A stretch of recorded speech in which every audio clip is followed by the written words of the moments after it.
Une nuit de février, 10 randonneurs se préparent à gravir le mont Kolatsiakl par le col Dyatlov en URSS.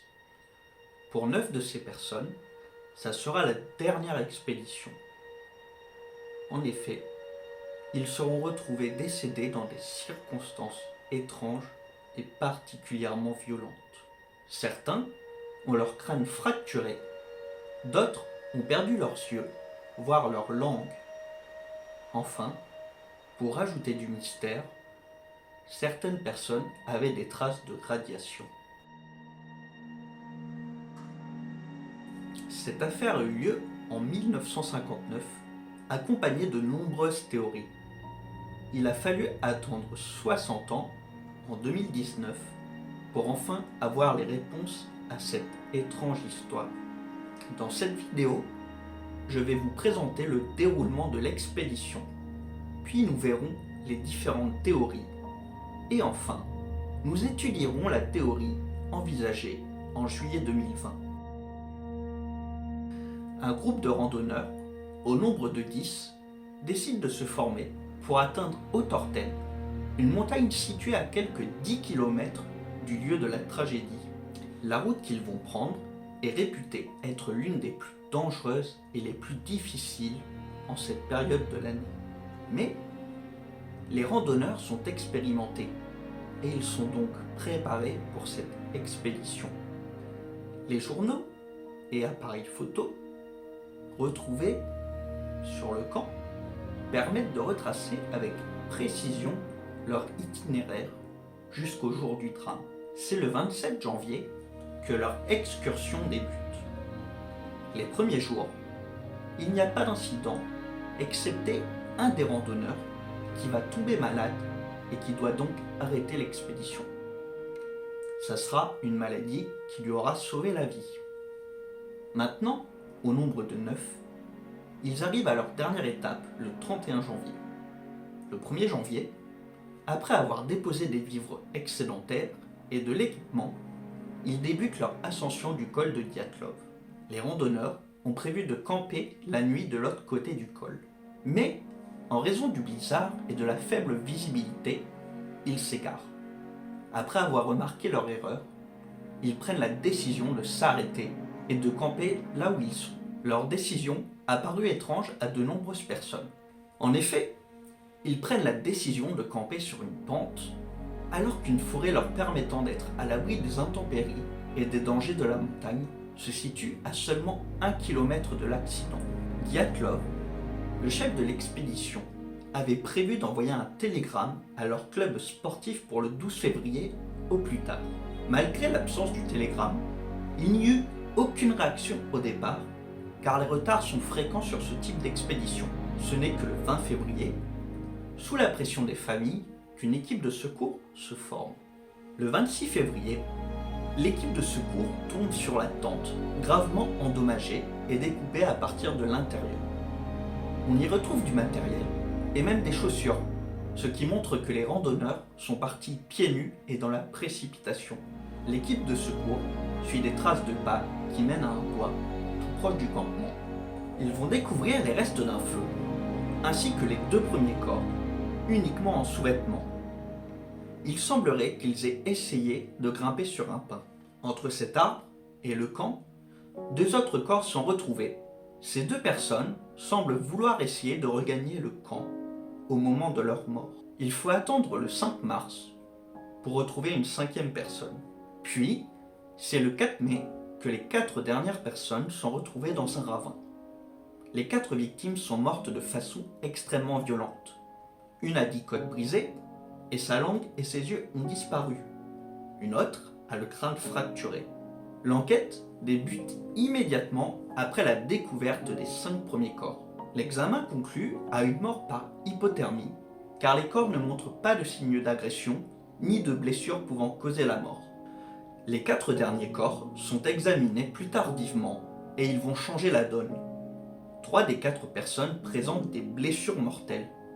Une des personnes a des fractures au crâne, 2 des autres personnes ont les côtes brisées et leurs yeux sont manquants, en plus de la langue et des lèvres pour l'une de ces personnes.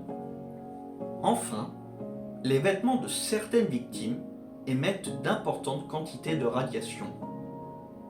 L'enquête va être rapidement classée car les corps ne présentent pas de signes d'agression.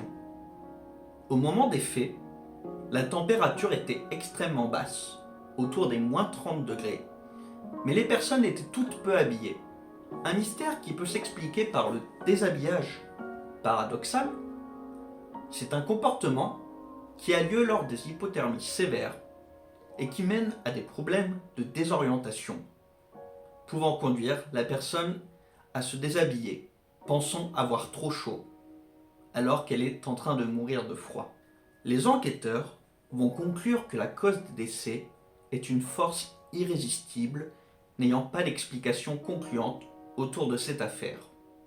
Néanmoins, quelques éléments sont connus. La mort de 6 des 9 personnes est due à une hypothermie. Pour les 3 autres, c'est des blessures importantes, mais ne pouvant être causées par un autre humain, qui sont à l'origine des décès. La présence d'une autre personne est peu probable, et aucun signe ne va dans ce sens. La tente a été déchirée de l'intérieur et non de l'extérieur. Les personnes sont parties de leur plein gré, en ont déduit les enquêteurs en étudiant les traces de pas. Il y a une forte dose de radiation sur les vêtements de certaines des victimes. Un autre groupe de randonneurs, plus au sud, affirme avoir vu des sphères étranges d'une lueur orange. Le chargé d'enquête affirme lui aussi avoir observé ces sphères dans le ciel. On lui ordonne de clore l'enquête lorsqu'il mentionne à ses supérieurs la présence de ces sphères. Certains indices ont été vraisemblablement omis par les enquêteurs. Une peau d'une étrange couleur brune sur les victimes est observée par les familles.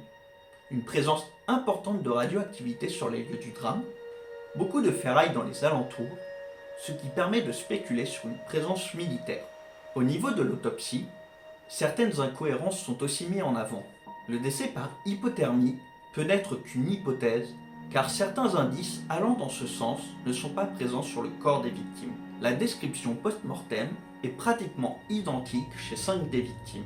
Les photos judiciaires sont des photos amateurs et peu informatives. Je vais maintenant vous proposer les théories principales autour de cette affaire. La première hypothèse serait l'attaque d'un groupe autochtone, les Mansis, au motif que les randonneurs ont pénétré leur territoire. Cette hypothèse est vite écartée, car il n'y a aucun signe de lutte et les Mansis sont connus pour être pacifiques. La seconde hypothèse est l'attaque d'un des membres du groupe, un des corps n'ayant pas pu être formellement identifié, qui aurait causé un massacre, puis simulé sa propre mort pour pouvoir fuir avec une nouvelle identité. Cette hypothèse pourrait aller dans le sens d'une des déclarations d'un membre du groupe, affirmant que l'on entendrait parler dans le monde entier de cette randonnée. La troisième hypothèse est celle de l'expérience militaire. Cette hypothèse s'appuie sur la présence des sphères oranges dans le ciel, la présence de radioactivité, la teinte bronzée des corps retrouvés et le fait que les autorités cherchent à cacher certains éléments. Néanmoins, cette hypothèse n'explique pas les blessures des randonneurs. Aucune trace d'explosion n'a été observée. La dernière hypothèse est celle des conditions climatiques. L'expédition aurait été surprise par une coulée de neige durant la nuit. Pris de panique, les personnes n'auraient pas eu le temps de s'habiller et auraient pris la fuite en déchirant la tente. Cette hypothèse a des contradictions. Elle n'explique pas pourquoi les piquets et l'entrée de la tente ne soient pas déplacés. Aussi, une des personnes a le crâne fracturé sans être tombée dans le ravin. Nous allons maintenant voir la réouverture de l'enquête en 2019. En février 2019, le gouvernement russe décide de rouvrir l'enquête. Pour commencer, un des corps est exhumé, car non identifié. Il sera certifié appartenir à la famille du 9e randonneur non identifié. En juillet 2020, un groupe d'experts reprend l'enquête en étudiant 75 hypothèses possibles. Elles seront toutes écartées, sauf celle de l'avalanche. Les conclusions indiquent que 6 personnes sont mortes d'hypothermie. Les 3 dernières sont mortes par des blessures causées par la pression de 3 mètres de neige. Les enquêteurs en ont déduit le déroulement probable de cette tragédie. Ayant repéré un départ d'avalanche, les randonneurs se précipitent à l'extérieur sans avoir le temps de s'habiller. Ils déchirent la tente de l'intérieur pour sortir rapidement. Craignant une nouvelle avalanche, les personnes se réfugient derrière une crête de pierre. Mais ils perdent le camp de vue à cause du blizzard.